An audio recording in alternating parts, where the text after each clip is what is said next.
feared sun god, Apollo. He's the Superman you don't want to run into. Apollo started out as a secret operative designed and built by mad genius Henry Bendix. Along with Midnighter, he belonged to a team with even more obvious Justice League variants. Their first mission came to a tragic end when a horrifying biocomputer killed most of the team. Apollo and Midnighter went underground, fighting crimes that are too often overlooked by regular superheroes, like stopping gun runners or rescuing victims from human traffickers. After the death of Bendix, they landed on the radar of Jackson King, the new head of Stormwatch.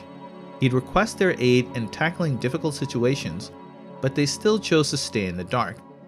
When Jenny Sparks established the Authority, Apollo and Midnighter joined, eager to continue effecting change, this time on a global scale. Over the course of the Authority series, we get an up-close and personal look at Apollo and Midnighter's relationship, and they eventually get married. Apollo is a living solar battery, absorbing solar energy that grants him super strength, durability, heat vision, and flight. He can hold his breath for long periods of time, allowing him to easily fly to the moon. He no longer requires food or water, being able to survive on sunlight alone.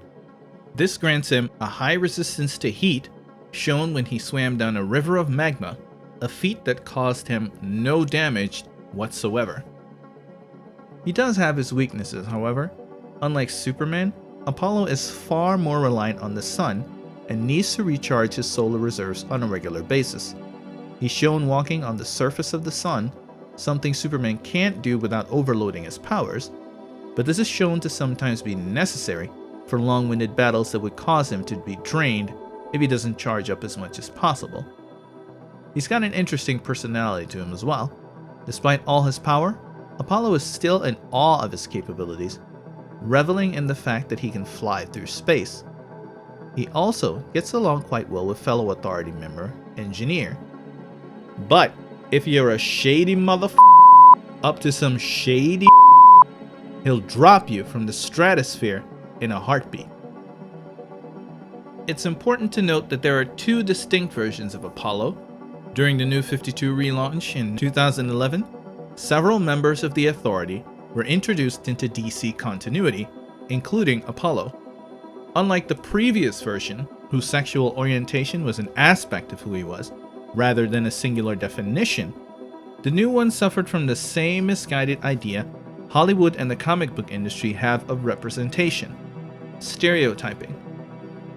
He looks more effeminate, with glossy lips and boyish features, because apparently you have to know by looking at him that he's gay.